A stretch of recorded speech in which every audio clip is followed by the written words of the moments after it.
How to export AI flashcards to other apps. First of all, open the Knowt app on your device and make sure you are logged into your account. Next, tap on Library from the bottom bar. Here you will see all your flashcard sets. Choose the set you want to export and tap on the three-dot menu next to it.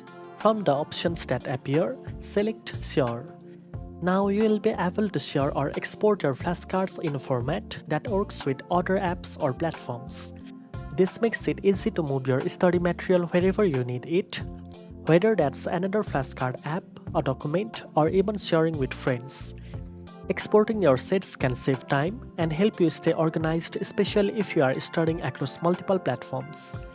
Now you know how to export AI flashcards to other apps. If you found this video helpful, don't forget to like, share, and subscribe for more AI tips.